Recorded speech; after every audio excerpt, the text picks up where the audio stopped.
you see it? So the market is actually stable and there is no frenzy, which is a good thing to be. So no investors there which drive up the prices. So I would say we have been stable for the last 2 years. It's good for the end buyer in some ways, right?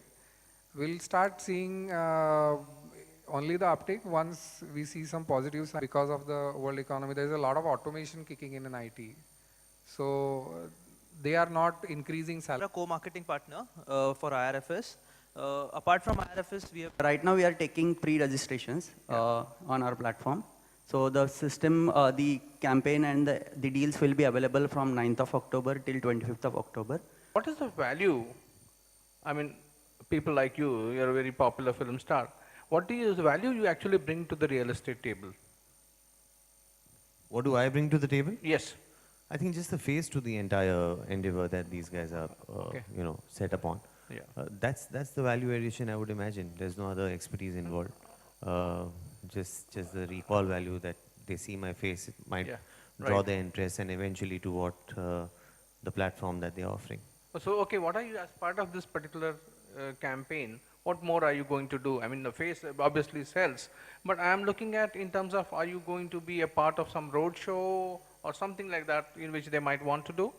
No such extensive plans have been made. I think the film that you saw that, which is going to be played out on the internet. Yeah. And apart from which, I don't think as of now they have any extensive plans. Maybe for the third edition of it. Okay, thank you so much. Yeah.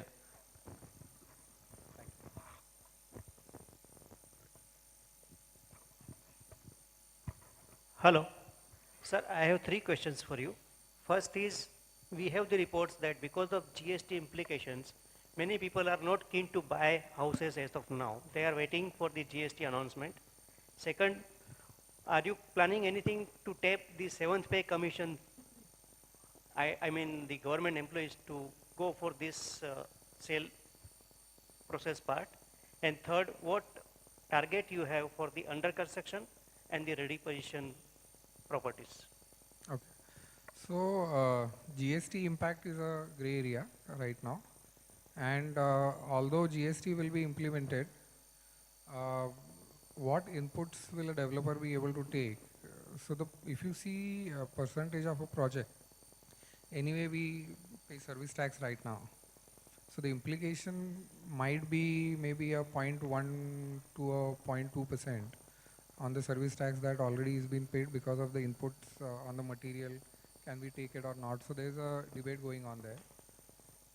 I don't think any of the developer can afford to stop his project because of GST, or even a buyer will stay back because the discounting happening in this period, or let's say the offers that are in this market.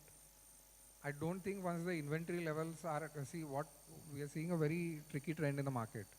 With GST and RERA and everything coming in, new launches will slow down.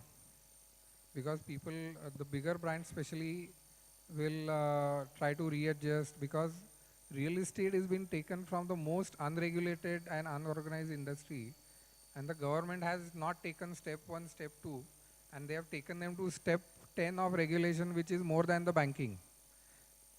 So there is going to be a lot of disruption that will happen in between.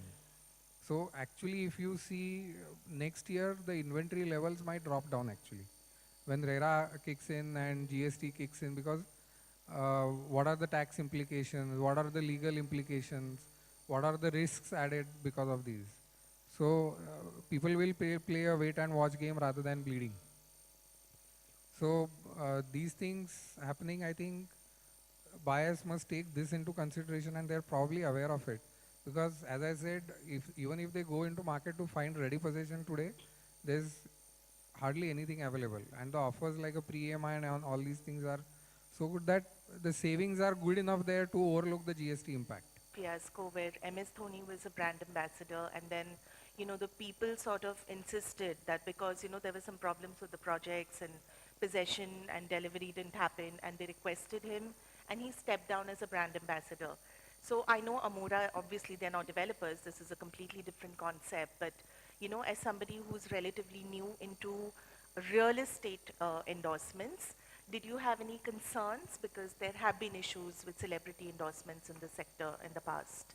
So when you decided to be the face of IRFS, did you have any concerns of that nature, or were you completely on board with it? See, across the board, all kinds of endorsements that I undertake, uh, legally I'm not bound by in which I'm answerable for any product that I endorse. And I think that's quite a well-known fact even amongst the people. What I bring to the table is not any surety of what the product will deliver. I am only endorsing the product on the basis of being a celebrity and giving a face value to that product. Morally, if I am endorsing a product and I feel responsible for it and I feel that I should step down as a brand ambassador or do a little more in whichever way I can to safeguard the interests of the people, then I possibly would. But thankfully, such a situation has not come up so far. And yeah, that's where I stand. My next question is for the Amora team. So, I mean, we've been talking about, the whole home buying. The campaign says Ruka to Gaya. So have you ever had a Ruka to Gaya moment in your life where you just couldn't take a decision and the opportunity got lost? And how relevant Ruka to Gaya is? It's a lighter question. All the time, no? Yeah. Ab Ruka to Gaya is relevant every now and then, yeah. You may have so many situations, opportunities which you might have felt that had I acted upon at that point of time, it would have worked out for the better. And sometimes not. So, but yeah, all the time. Yeah, my question, hello, yeah. I want to know like how you safeguard your customers when it comes to dispute with the builder developers. So I would like to say, we are never going to do it based on a technology platform. We are an enabler to connect people to bring down the cost. Eventually, all the due diligence has to be done by the customer one more time. And the transaction has to be completed only if he is satisfied about what he is getting in.